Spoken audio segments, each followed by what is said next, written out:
Et coucou tout le monde, j'espère que vous allez bien. Donc on est parti pour notre nouvelle météo de la semaine, donc du 16 au 22 décembre 2024. Donc on vient de sortir de la pleine lune.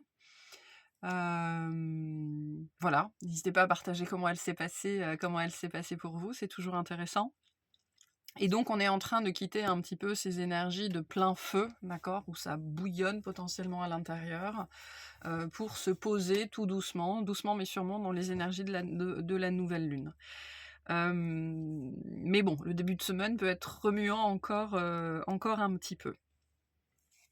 On s'approche tout doucement de la fin de l'année. Alors la fin de l'année, sur l'aspect astrologique est toujours un sujet parce que c'est vrai que pour nous, la fin de l'année se cale sur le calendrier grégorien, alors que concrètement, si on suit la logique de l'astrologie, en tout cas occidentale, la fin de l'année se situe entre les Poissons et les Béliers. Donc si on suit le rythme de la nature, c'est pas la fin de l'année, c'est la préparation à la fin de l'année, puisque la fin de l'année, c'est la fin de l'hiver en vérité. Donc finalement au niveau énergétique, on se prépare à cette période qui est la période du Capricorne, hein. On va rentrer dans le Capricorne cette semaine, où tout se repose en fait, où tout se repose et où on entre véritablement dans une phase.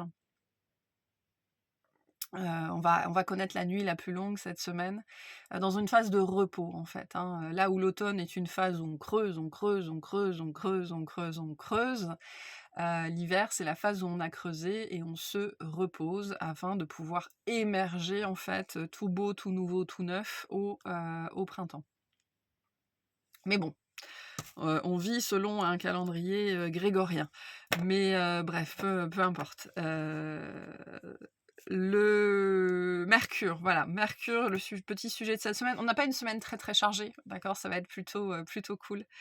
Mercure est repassé direct ici, alors on est encore, dans les zones d'ombre, on va dire, de Mercure, donc mais au niveau mental, ça peut être plus léger, d'accord? On a peu quelque chose qui peut s'apaiser, moins de questionnements, moins de on tourne en rond, encore que, on va voir, début de semaine, ça peut y avoir un retour comme ça.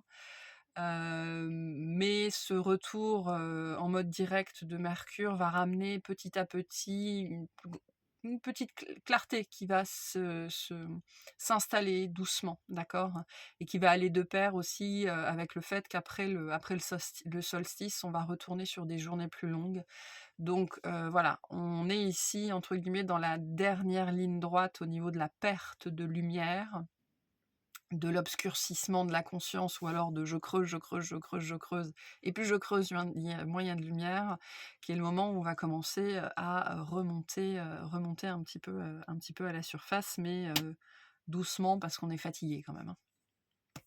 Bref, le 18, pendant cette pleine lune, on a eu la lune qui a formé, un carré à Neptune en Poisson, donc la lune en Gémeaux, le 18, enfin on va dire autour du 18 parce que bon, l'événement arrive à un instant T, mais après les énergies sont toujours, fluides, hein. Aux alentours du 18, on a le soleil du coup, soleil en Sagittaire qui va former son carré parfait, à Neptune en Poisson. Donc aux alentours du 18, ça c'est une énergie un peu complexe parce que, c'est une énergie de d'anguille. C'est une énergie de fuite, c'est une énergie d'illusion. Je veux pas regarder dans cette direction-là, je veux pas savoir, je veux pas comprendre. Donc aux alentours du 18, c'est pas le début de semaine, on va dire, c'est pas le moment où il faut s'engager.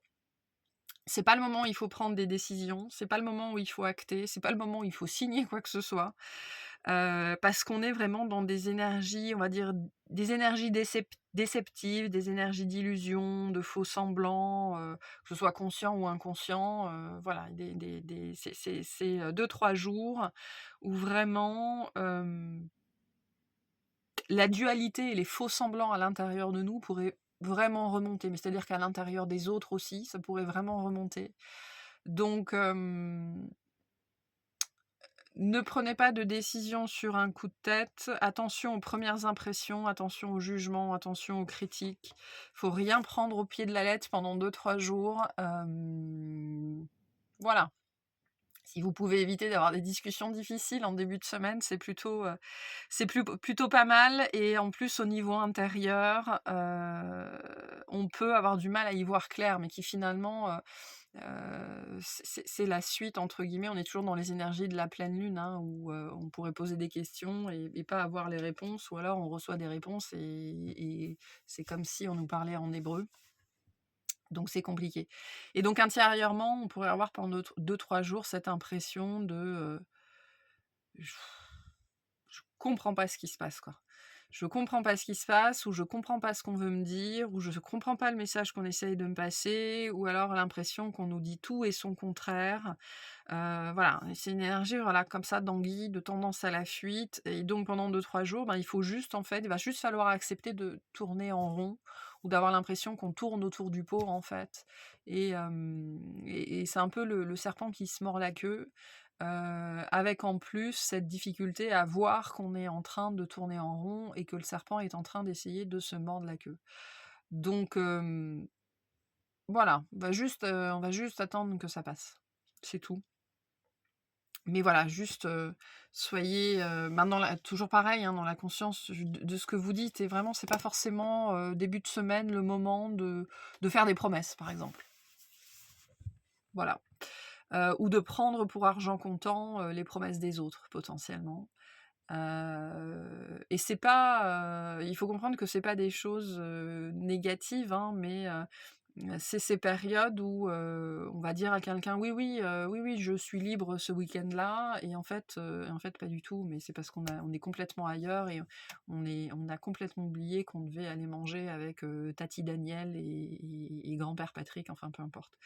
Donc attention, aux engagements, aux investissements, aux signatures, pareil, début de semaine, vous pourriez parce qu'en plus on a une énergie de clarté, donc on pourrait comprendre des choses et ayez cette présence et ce recul de vous dire: «OK, j'ai compris quelque chose, mais on va attendre que ça se pose 2-3 jours avant de voir véritablement si c'est quelque chose qui s'ancre ou si c'est justement une illusion qui remonte et qui demande à être décortiquée, en fait». Donc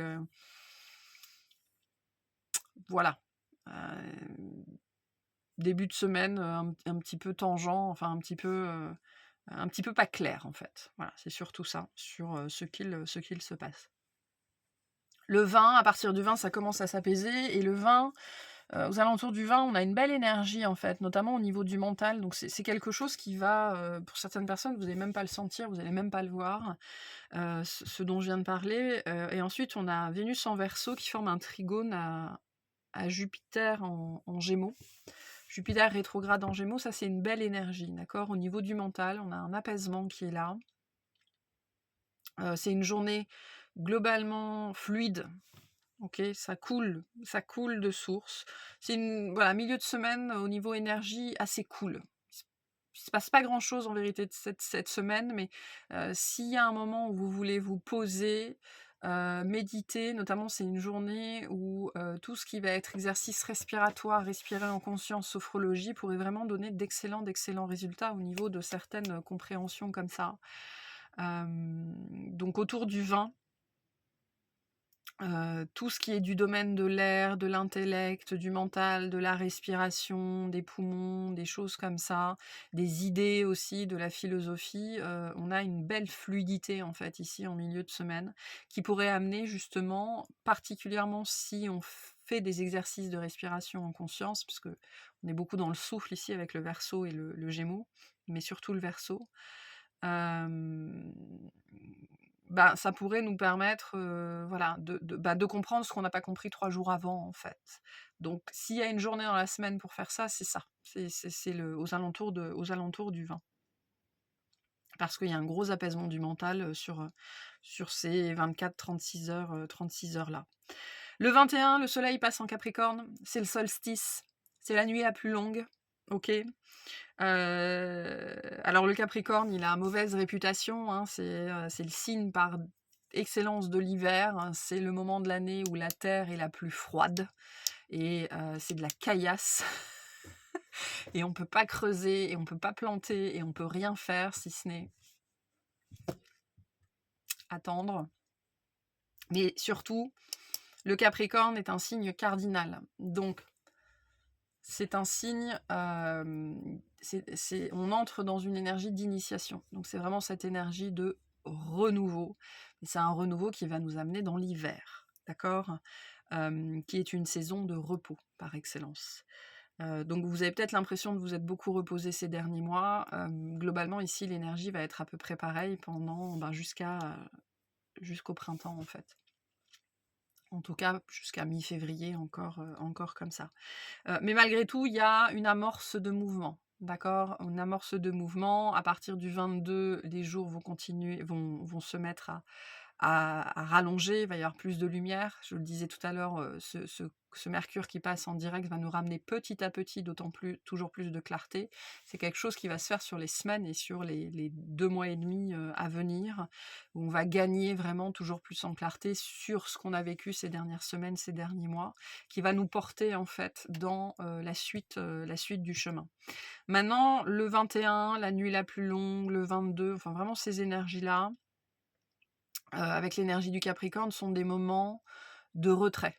D'accord? De retrait pour faire le point, et dans les énergies du Capricorne, pardon, retrait pour faire le point sur le chemin que j'ai parcouru, sur ce que j'ai accompli, sur le travail que j'ai fourni, les efforts que j'ai fournis, l'investissement qui a été le mien, sur tout ce qui a été accompli en fait, que j'en sois fière ou que j'en sois pas fière.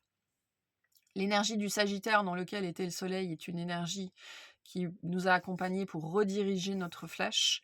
Et là, le Capricorne, c'est le moment où on va lâcher la flèche, en fait. Donc voilà, j'ai fait ça, j'en suis fière. J'ai fait ça, j'en suis pas fière. Et du coup, j'ai réorienté ma flèche et maintenant, c'est dans cette direction. C'est dans cette direction que ça se passe. Et le Capricorne, c'est aussi les efforts qu'il va falloir que je fournisse pour manifester mon succès sur le long terme, en fait. Le Capricorne, il a mauvaise presse parce que c'est une énergie liée à Saturne qui est froide, qui est sévère, qui est austère, qui peut être dominatrice, etc. Mais le Capricorne, c'est un signe à polarité féminine. D'accord? C'est intéressant parce que c'est le signe qui représente le patriarche, non pas le père, hein, mais le patriarche en tout cas. Et pourtant, c'est un signe à polarité féminine. Et en ce sens-là, le Capricorne nous incite à faire ce qu'il faut pour subvenir à nos besoins, en fait, sur le long terme, de façon pérenne, de façon stable, de façon responsable, et de prendre toute la mesure de nos responsabilités, mais aussi du coup de notre propre pouvoir par rapport à notre vie et à la vie qu'on veut vivre. Donc, c'est un instant de rétrospective qui va venir vraiment clore cette période de redirection et ensuite qui va nous amener à tirer notre flèche dans cette direction-là en particulier et c'est sur ce chemin-là que je sais quels efforts je vais devoir fournir et ce qu'il va falloir que je fasse pour manifester ce que j'ai envie de manifester. Donc ces énergies de clarté vont nous amener aussi à avoir une direction plus claire, plus précise. Plus on va aller dans la saison du Capricorne, plus précise de la direction, mais déjà au milieu de semaine, conjointe avec cette énergie de Vénus en trigone à Jupiter, on pourrait commencer à avoir une idée vraiment, vraiment, vraiment très précise du chemin qu'on s'apprête à prendre en fait, qu'on s'apprête à prendre et de ce qu'il va falloir fournir pour cheminer sur ce chemin et de ce dont on va avoir besoin pour cheminer sur ce chemin qui va nous amener à la fin de l'hiver et qui se fera en concomitance, mais j'en reparlerai plusieurs fois, avec le process de renouvellement de Mars. Et voilà, on s'embarque ici vraiment dans une nouvelle aventure, c'est les premiers sursauts. Donc on y va doucement, hein. C'est pas on n'est pas chez un bélier, on n'est pas sur un sprinter, mais voilà, on s'embarque ici. Cette énergie d'initiation vient avec une pleine conscience de ce qui a été accompli, de ce qui a été bien fait, de ce qui n'a pas été bien fait, et de ce qu'il va falloir faire désormais pour atteindre ses buts, en fait. Puisque le Capricorne, c'est vraiment une énergie de j'ai des buts, je suis responsable de ces buts, je sais ce que je dois faire pour les manifester, et je sais à quel point et combien et comment je dois investir et m'investir pour manifester tout ça. Notamment pour pouvoir tenir sur le long terme, en fait. Tenir sur le long terme, c'est ça étant dans une polarité, féminine, le Capricorne est un signe de soin, d'accord? Et le Capricorne prend soin en ayant une vision sur le très, très, très, très, très long terme au travers de la lenteur et de la constance et de l'économie d'énergie et l'économie des ressources. Et à l'échelle collective, la notion d'économie des ressources va se poser toujours, toujours, toujours plus.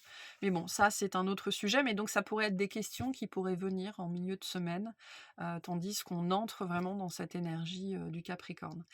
Ce qui est particulier sur cette entrée en Capricorne, c'est que c'est la première fois depuis 16 ans que le Capricorne ne sera pas sous l'égide de Pluton. Donc on peut entrer dans l'hiver, ou dans une période hivernale en tout cas, avec une certaine légèreté. En tout cas qu'on n'a pas eu depuis longtemps, ou en tout cas on pourrait avoir cette impression-là, qu'il y a comme une espèce de légèreté dans l'air, ou un truc en moins en tout cas, sans forcément savoir quoi. Un poids en moins, ou une froideur en moins, ou une sévérité en moins, ou une espèce de danger en moins, quelque chose comme ça au niveau inconscient, parce que c'est la première fois depuis 16 ans. Voilà, donc je vous invite aussi à faire une rétrospective sur ces 16 années, voir à quel point vous vous êtes transformé encore et encore et encore et encore et encore et encore pendant ces 16 années. Mais voilà, c'est la première fois depuis 16 ans que on rentre dans la saison du Capricorne sans Pluton au-dessus de nos têtes, qui viendrait nous dire là il faut mourir, là il faut mourir, là il faut mourir. Donc c'est pour ça qu'ici c'est plutôt une entrée dans une période de repos, parce que la saison hivernale peut être vue comme une période de mort, hein, symboliquement c'est une période de mort ou de renaissance, mais en apparence, parce que la saison hivernale était une période de repos en fait. Et il y a une guidance intuitive qui sera publiée sur la guidance de Charlie demain, qui vient nous parler de cette notion de rythme en fait un petit peu, et l'hiver c'est particulièrement une saison où il y a besoin d'écouter, son rythme pour se remettre de tout ce qu'on a vécu, de tout ce qu'on a produit, d'à quel point on s'est investi, dans l'année. Voilà. Donc voilà, c'est tout ce qu'on a cette semaine. Il y a pas grand-chose, et du coup cette impression de rien ou de vide pourrait, perdurer, tant mieux en fait. C'est ce que j'ai envie de vous dire, tant mieux. Profitez du repos tant qu'il est là, tant que c'est possible, tant que c'est disponible. Profitez du vide et du rien tant qu'il est là, pour vous ressourcer, pour vous reposer, et voilà. Maintenant cette semaine, c'est une semaine où on va initier un mouvement, mais c'est un petit mouvement, d'accord? C'est, voilà, je veux aller dans cette direction-là, je sais ce qu'il faut que je fasse, et l'énergie du Capricorne nous invite toujours à parier sur la lenteur et sur la constance pour, manifester de façon pérenne, et pour que ce soit un succès assuré, en fait. Le Capricorne, c'est toujours un succès assuré, parce que c'est une histoire, parce que la constance, la droiture et l'attitude font plus que n'importe quel talent ou que n'importe quel don, en fait. Et le Capricorne vient nous rappeler ça en permanence. Je suis envahie de mouches là où je suis, c'est pénible. Bref, voilà pour, cette semaine. On va aller faire une petite extension rapide avec le message des guides. Donc je vous remercie de m'avoir écouté et je vous souhaite une excellente semaine.